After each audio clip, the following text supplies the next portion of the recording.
हमें आज तक हर किसी ने बस एक ही बात बोली है कि पढ़ो, बहुत पढ़ो, इस बुक से पढ़ो, उस बुक से पढ़ो, पढ़ोगे लिखोगे तो बनोगे महान।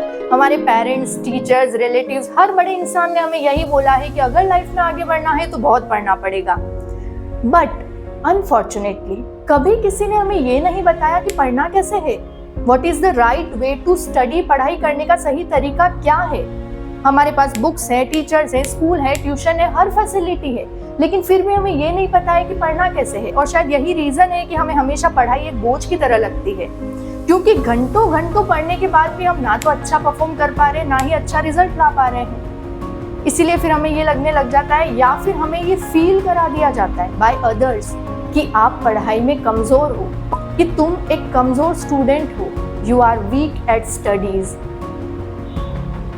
तो सबसे पहले तो कोई कमजोर नहीं है, कोई वीक स्टूडेंट नहीं है, बस हमें पढ़ने का सही तरीका नहीं पता है। So today in this video I am gonna sharing with you कुछ ऐसे टिप्स एंड ट्रिक्स जिससे आप अपनी लर्निंग स्पीड को इंक्रीज कर पाओगे, कम टाइम में ज्यादा पढ़ पाओगे और अपनी रिटेंशन कैपेसिटी को इम्प्रूव कर पाओगे, ताकि आप चीजों को ज्यादा अच्छे से याद रख पाओ। और अगर ये दोनों काम हो गए तो ऑटोमेटिकली रिजल्ट तो अच्छा आना ही है। So hi everyone, this is Hima Jain, MTech BTech with 9 years of teaching experience, sharing this video with you all so that you can study effectively and can get better results. So without wasting a single minute, let's begin. तो पढ़ाई करते time सबसे पहली चीज जो आपको ध्यान में रखनी है, try to use more of your senses. आप पढ़ते टाइम अपने जितने ज्यादा सेंसेस को इन्वॉल्व करोगे, आप चीजों को उतना जल्दी और उतना अच्छे से याद रख पाओगे।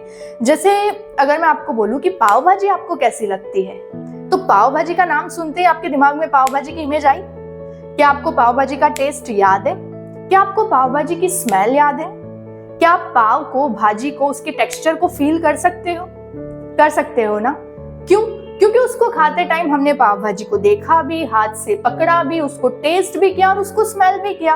हमने हमारे कितने सारे सेंसेस को इन्वॉल्व किया, इसीलिए वो चीज हमारी लॉन्ग टर्म मेमोरी में स्टोर हो गई और हम उससे कभी नहीं भूलने वाले हैं। बस यही काम हमें पढ़ते वक्त करना है। अब देखो, पढ़ाई को आप टेस्ट और स्मेल तो कर नहीं सकते हो, तो अब आपको करना क्या है? देखो, हम यूजुअली कैसे पढ़ते हैं, हम बुक को सामने रखकर या तो माइंड में उसको रीड करेंगे या फिर कोई लेक्चर वीडियो देखेंगे, सुनेंगे। लेकिन इस तरह से पढ़ने से ना आप 10% से ज्यादा इंफॉर्मेशन को याद नहीं रख पाओगे। तो अब हमें करना क्या है, नेक्स्ट टाइम आप जब भी पढ़ने बैठो तो मन में रीड करने की बजाय एक तो उसको बोल बोल के पढ़ने की कोशिश करना। आपको जोर जोर से चिल्लाना नहीं है, धीरे धीरे बोल के पढ़ने की कोशिश करना। अब बोलने के साथ साथ आपको अपने हैंड्स को भी यूज में लेना है, इन हाथों का भी यूज करना है। अब इन हैंड्स को कैसे यूज में लोगे, इसके मैं आपको 3 टेक्निक बताऊंगी, बिकॉज हर टेक्निक सबके लिए सुटेबल हो ये जरूरी नहीं है। तो आपको जो भी टेक्निक अपने लिए बेस्ट लगे आप यूज में ले लेना, ठीक है? सबसे पहली टेक्निक जो आप हाथों के साथ करोगे, जब भी आप रीड कर रहे हो तो वर्ड्स के कोऑर्डिनेशन में अपने हैंड्स को मूव करने की कोशिश करो। जैसे लेट सपोज आप कोई डेफिनेशन पढ़ रहे हो कि photosynthesis is a process of making food by plants. ऐसे अपने हैंड्स को मूव करते रहो, बिकॉज जब आपके हैंड्स आपके वर्ड्स के कोऑर्डिनेशन में चलते हैं ना, तो ब्रेन सुपर एक्टिव हो जाता है और उसको वो चीजें बहुत जल्दी याद हो जाती हैं। तो पहली चीज तो आप क्या कर सकते हो कि अपने हैंड्स को वर्ड्स के कोऑर्डिनेशन में यूज करने की कोशिश कर सकते हो। अगर आप इसमें कंफर्टेबल नहीं हो तो दूसरा काम आप क्या कर सकते हो कि पढ़ते टाइम अपनी फिंगर टिप या फिर पेंसिल की नोक पे पढ़ाई कर सकते हो। देखो, इफ यू आर समवन जो बहुत जल्दी डिस्ट्रैक्ट हो जाते हैं, जिनका फोकस बहुत जल्दी ब्रेक हो जाता है, तो ये आपके लिए बेस्ट तरीका है कि फिंगर टिप पर या पेंसिल की नोक पर पढ़ने की कोशिश करो। इससे आपका फोकस बढ़ेगा, दूसरा आपकी रीडिंग स्पीड बहुत इंप्रूव होगी। इससे आप बहुत फटाफट पढ़ सकते हो और बहुत जल्दी चीजों को याद रख सकते हो। और इसका एक और फायदा है, आप पढ़ने के साथ साथ जो भी इंपॉर्टेंट कीवर्ड और डेफिनेशन है उसको सेम टाइम पर अंडरलाइन भी कर सकते हो, ताकि आपको रिवीजन में हेल्प हो जाए। रिवीजन में आपको फिर से वो पूरा चैप्टर ना पढ़ना पड़े, आपको सिर्फ वो हाईलाइटेड कीवर्ड्स और डेफिनेशन ही याद करनी पड़े। तीसरी चीज आप कर सकते हो, अपने हाथों के साथ साथ में एक रफ नोटबुक लेकर बैठो। जो भी आप पढ़ रहे हो, जो भी आपको इंपॉर्टेंट लग रहा है, हैंड टू हैंड उसको लिखते जाओ। तो लिखने से आपका हैंड भी एक्टिवली वर्क कर रहा है और साथ के साथ आपके नोट्स भी बन रहे। तो देखो, इन सारे प्रोसेस में आप बुक को देख भी रहे हो, आप मुंह से बोल भी रहे हो, जो बोल रहे हो वो ऑब्वियसली आपको सुनाई भी दे रहा है, और आप अपने हैंड्स को भी मूव कर रहे हो, चाहे आपको कोऑर्डिनेशन में चला रहे हो, चाहे फिंगर टिप पे चला रहे हो, चाहे नोट्स बना रहे हो। किसी भी फॉर्म में आप अपने हैंड्स को भी यूज में ले रहे हो, मतलब आप कितने सारे सेंसेस को इन्वॉल्व कर रहे हो पढ़ाई में। तो उस केस में हमारा ब्रेन जो है वो बहुत ज्यादा एक्टिवली वर्क करता है। अब आप सोचो, आपका हाथ भी चल रहा है, मुंह भी चल रहा है, आपकी आंखें भी देख रही है, तो क्या आपका फोकस ब्रेक होगा? नहीं होगा। क्या आपको पढ़ते हुए नींद आएगी? नहीं आएगी। क्या आप डिस्ट्रैक्ट होंगे? नहीं होंगे। तो उस केस में ना आप सुपर एक्टिव होकर पढ़ाई कर रहे हो, और जब आप एक्टिव होकर पढ़ाई करते हो तो एक तो हमें पढ़ने में टाइम कम लगता है, और दूसरा वो पढ़ा हुआ हमें लंबे टाइम तक याद रहता है, हम उसे बहुत जल्दी नहीं भूलते हैं। तो सबसे पहला काम करना है, try to use more of your senses while studying. अब दूसरा काम जो आपको करना है पढ़ते टाइम, कि आप जो भी पढ़ रहे हो ना उसको इमेजिन करने की कोशिश करो, उसको विजुअलाइज करने की कोशिश करो, एक स्टोरी के फॉर्मेट में पढ़ने की कोशिश करो। अच्छा, आपने बचपन में जितनी भी स्टोरीज पढ़ी, जैसे खरगोश और कछुए की कहानी, शेर और चूहे की कहानी, आपको अभी तक याद है ना? क्या आपको उसको बार बार रिवाइज करना पड़ा? नहीं। लेकिन जब आपको बचपन में वो कहानी सुनाई गई थी, तब आपने उस कहानी को पूरा पिक्चराइज कर लिया अपने दिमाग में। देखो, अगर मैं अभी बोल रही हूँ ना कि ये खरगोश और कछुए की कहानी, तो आपके दिमाग में वो खरगोश और कछुआ आ चुका होगा कि वो दोनों रेस कर रहे हैं, खरगोश बैठ गया, कछुआ जीत गया, पूरी स्टोरी चल रही होगी आपके दिमाग में, एक पिक्चर के फॉर्म में चल रही है ना। बस यही रीजन है कि वो स्टोरी हमें आज तक याद है। हमने भले ही उसका कोई वीडियो नहीं देखा, हमने भले ही उसकी कोई पिक्चर नहीं देखी, लेकिन फिर भी हमारे दिमाग में पूरी इमेज बन रही है कि कैसे रेस चल रही है, कहाँ खरगोश बैठा, कैसे कछुआ जीता, चल रही है ना। यही रीजन है कि वो स्टोरी हमें आज तक याद है। इसीलिए जब आप पढ़ रहे हो ना, तो चीजों को इमेजिन करने की कोशिश करो। अब आप सब्जेक्ट में कैसे इमेजिन करोगे?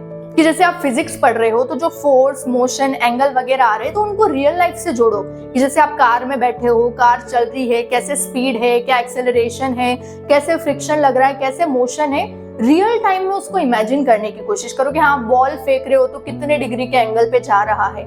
इस तरह से चीजों को विजुअलाइज करो। जैसे केमिस्ट्री है तो ये 1 मॉलिक्यूल है, 2 मॉलिक्यूल है, कंबाइन हो रहे हैं, क्या रिएक्शन बन रही है, ऐसे अपने माइंड में एक पिक्चर बनाओ। अगर आप हिस्ट्री पढ़ रहे हो तो एक स्टोरी के फॉर्म में पढ़ो कि हाँ, इस ईयर में ये वॉर हुआ था, फिर इसने रूल किया, इसका शासन चला, ये आया, ये गया। ऐसे एक स्टोरी बनाओगे ना तो आप चीजों को ज्यादा अच्छे से याद रख पाओगे। बिकॉज हमारी जो इमेजरी मेमोरी होती है ना, वो हमारी वर्बल मेमोरी से बहुत ही ज्यादा स्ट्रांग होती है। हम वर्ड्स के कंपेयर में पिक्चर्स को बहुत जल्दी याद रख पाते हैं। इसीलिए हमेशा चीजों को विजुअलाइज करने की कोशिश करो, इमेजिन करने की कोशिश करो, एक स्टोरी फॉर्मेट में लर्न करने की कोशिश करो, तो आपके लिए पढ़ाई बहुत इजी हो जाएगी। तीसरी चीज जो आपको करनी है, डेली रिवीजन की आदत बनाओ। यस, आज आपने जो भी पढ़ा, चाहे आधा घंटा, 1 घंटा, 4 घंटा, 5 घंटा, रात को सोने से तुरंत पहले आधा या 1 घंटा बैठकर वो सारी चीजों को रिवाइज करो। देखो, आपने आज ही पढ़ा है तो बट ऑब्वियस आपको रिवीजन में ज्यादा टाइम नहीं लगेगा, लेकिन अगर आप उसको सोने से जस्ट पहले रिवाइज कर लोगे ना, तो रात भर में वो सारी चीजें आपके माइंड में बहुत ही अच्छे से एब्जॉर्ब हो जाएंगी, आपकी लॉन्ग टर्म मेमोरी में स्टोर हो जाएंगी, फिर आप उनको बहुत जल्दी नहीं भूलोगे। इसीलिए आदत बना लो कि आज आपने जो भी पढ़ा है, रात को सोने से पहले फोन चलाने की जगह उन सारी चीजों को मैं रिवाइज करूंगा, फिर ही सोऊंगा। तभी आपकी पढ़ाई इफेक्टिव हो पाएगी और तभी आप चीजों को नहीं भूलोगे। अब चौथी चीज जो आपको ध्यान में रखनी है, चेंज योर माइंडसेट। देखो, your mindset matters a lot. कभी भी पढ़ने से पहले ये मत सोचो कि यार 3-4 घंटे लग जाएंगे, ये टॉपिक तो बहुत टफ है, मुझे स्कूल में भी समझ नहीं आया था, अब कैसे समझ आएगा, ये क्वेश्चन तो कितना टफ दिख रहा है, मुझसे तो होगा ही नहीं। ऐसे नेगेटिव टॉक करके कभी भी पढ़ने मत बैठो। बिकॉज ऐसा करके ना आप अपने ब्रेन को पहले ये बता रहे हो कि भाई तुझसे तो ये नहीं होने वाला है, फिर वो ब्रेन मेहनत भी नहीं करेगा उसको समझने की। इसीलिए टॉपिक कितना ही टफ क्यों ना हो, आप अपने आप से यही बोल के बैठो कि यार ये तो मैं आराम से कर लूंगी या कर लूंगा, ये तो मुझे अभी समझ में आ जाएगा, मैं अभी फटाफट से इसको फिनिश कर लूंगी। Because only positive mind can generate positive outcomes. Negative mind से तो नेगेटिव रिजल्ट ही आना है। इसीलिए हमेशा एक पॉजिटिव माइंडसेट के साथ पढ़ने बैठो। ट्रस्ट मी, आप अपने रिजल्ट्स में बहुत ज्यादा इंप्रूवमेंट देखोगे। सो या दैट्स ऑल फॉर टुडे। मुझे जरूर बताना आपको ये वीडियो कैसा लगा और ये आपके लिए हेल्पफुल रहा या नहीं रहा। तब तक के लिए tata bye bye, see you. पढ़ते रहो, बहुत आगे बढ़ते रहो। See you in the next video.